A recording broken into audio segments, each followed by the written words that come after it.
সাহেব, অমন করে কি দেখতেছেন, কিছু কইবেন? বলার তো কত কিছুই আছে, কিন্তু বলতে চাইলেও তো বলা যায় না। সাহেব, আমি আপনার বাড়ি কাম করি, গরিবের মাইয়া। আপনি কি কথা কইবেন, যা বলতে চাইলেও বলতে পারতেছেন না? আরে, ভয় পাওয়ার কথা তো আমার। আপনি কেন ভয় পাইতেছেন? বলেন কি করবেন? কি বলতে চাই তুই বুঝোস না? না সাহেব, বুঝতেছে না। বুঝাইয়া বলতে হইব।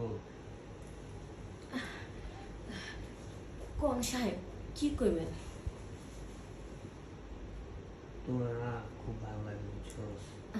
সাহেব, কি যে কোন, আমি হইলাম, মনে করেন, কামের মাইয়া। আমার আপনার ভালো লাগবো কেন? আপনি মনে তোর করেন এত সুন্দর দেহ, আমার তো পাগল করে ফেলে দিচ্ছে। সাহেব, এসব কথা বাদ দেন। আমি কাম করতেছি, আমার কাম করতে দেন। কি বলছ তুই? এদিকে আয়। বুঝোস না তুই? এরকম বলছ কেন? আয় সাহেব, পুরা আপনি যেমন নজর দিতেছেন, আপনার সাথে এসব করে আমার কি লাভ? পুরা সাহেব, বুঝোস আমি না? গরিব মানুষ। আমার যদি কোনো আরে লাভ না অবশ্যই। হয়, তাহলে আমি এসব এমনি আমি এমনি তো কেন তোরে দেবো? দেখবো, আমি তো তোরে দেখবো। ঠিক আছে সাহেব,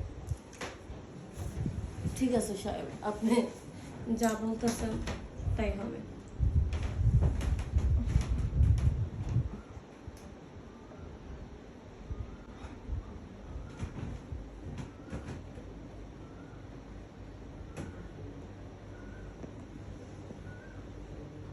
সাহেব, এখন হয়েছে তো। হয়েছে, আর একটু বাকি আছে না? এখন তাহলে আর একটু নিচে শুয়ে